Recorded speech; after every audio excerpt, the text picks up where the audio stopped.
Well, we have some breaking news happening right now. The city of Jackson is holding a press conference. They're talking about what they're going to be doing in association with this flooding that's coming up this weekend. We're going to drop in here and listen to some of that for a few minutes. Animals must also be in a crate. If your street becomes impassable, there is a possibility that you may not be able to leave.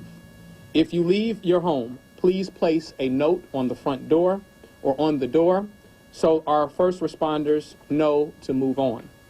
Sandbags are available for pickup are available for pickup only at 4225 Michael Avalon Street until 5 p.m. tonight and tomorrow from 8 a.m. to 1 p.m. Families should keep an emergency supply kit on hand, stocked with non-perishable food items, first aid, toiletries, and paper goods. You can find a full list at www.jacksonms.gov. As a reminder, do not walk in floodwaters. Floodwaters are contaminated with debris, harmful chemicals, and rodents, and many more things. Keep kids out of floodwaters. Turn around, do not drown. Don't drive through flood waters either. Do not remove any barricades. They are there for your safety and your protection. Monitor local news reports and weather reports. If you have any questions or require further assistance, please dial 311. Additionally, the MLK, the Martin Luther King Parade, has been postponed. It has been postponed for multiple reasons. One, because the parade route passes through passes over creeks that could potentially flood.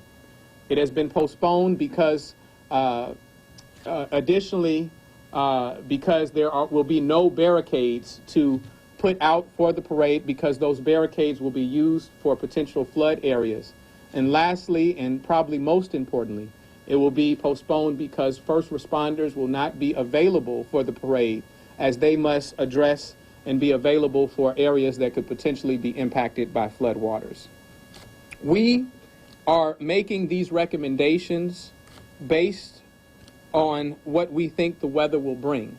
We hope that, or our prayer is that these recommendations are made in an abundance of caution, but we do not feel that it is a risk that we are worth taking when it comes to the safety and security of our citizens. Remember, the closer you are to water, the closer your risk. Roll-off dumpster day will be available for flood-impacted areas after the holiday. If you live in a floodplain, we ask that you please review your insurance policy. And for all of these recommendations and more, please check out our website once again at www.jacksonms.gov for more helpful information. If you have any questions, we are prepared to accept those at this time. This flooding concern, is it just backwater because the river is so full that if you get an inundation of rain in the city, it just can't drain off? Is that what it is? That is a part of the concern, is the backwater. What we have attempted to do in connection and in communication with the National Weather Service, in communication with the reservoir officials, is attempted to run projections of what could take place. Stealing some words from our Public Works Director, that we have made every preparation that we possibly could, but Mother Nature bats last. So it's a matter of what Mother Nature brings that ultimately will decide how severe the circumstance is. As I said in my remarks, we hope that this is made in an abundance of caution, and this is all for naught. But it's not a risk that we're worth taking, that we feel is one that we can take. And so we want to advise our constituents of all of the precautions that we feel that they should be mindful of. Mr. Mayor, I know that people from the reservoir aren't here at the moment, but we just learned that Saturday's crest was lowered from 35.5 to 35 feet even. Does that give us some relief in certain areas, or why should we still be, just as cautious at 35.5 feet? What's still at risk? Yes, some of the more recent projections, there is a little more optimism in that. but we still feel that this threat is significant enough that our constituents, that all of our citizens need to be mindful of that. If we take the rainfall that we received earlier this week, that was above any projection that had been given to the city prior. And so weather conditions are just that. They are conditions. Conditions are subject to change at any given period of time. And so we need to be able to put ourselves in the best possible position in the event that things take a negative turn.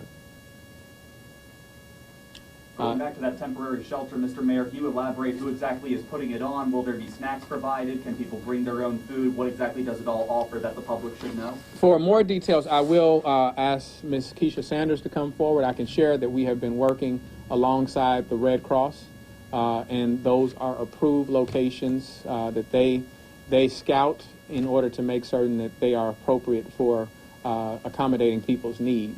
With respect to food and everything else, I'll let Ms. Sanders come forward and share additional details with you for that question. As well as that, too, and you can answer this, has anybody utilized the shelter to this point? Good afternoon. As of right now, no one has taken advantage of the shelter, and they have not actually been able to they haven't offered that service. They do provide food, snacks, water, there's showers, everything is there, and actually the shelter is being run by the American Red Cross. So we have established an agreement with them, and the assessment has been done, and it meets their requirements, so it will be open through Sunday. And then we will also still make that a shelter, but it will just not be staffed every day. So if we need to act. Well, that's word from the City Hall right now. The mayor primarily saying that he's talking about a worst-case scenario. Hopefully it won't get that bad. If it does get that bad, if you're in a flood-prone area, there's flooding in your neighborhood, rescuers are asking if you decide to leave your house, pin a note to the door so they'll know that they don't have to look for you. If flooding gets up in in an area where you are, don't walk in it. For a couple of reasons. It's full of trash and bacteria. The other thing is moving water can sweep you off your feet a whole lot quicker than standing water will, and no telling where it's going to sweep you. Don't move barricades, sensible things like that.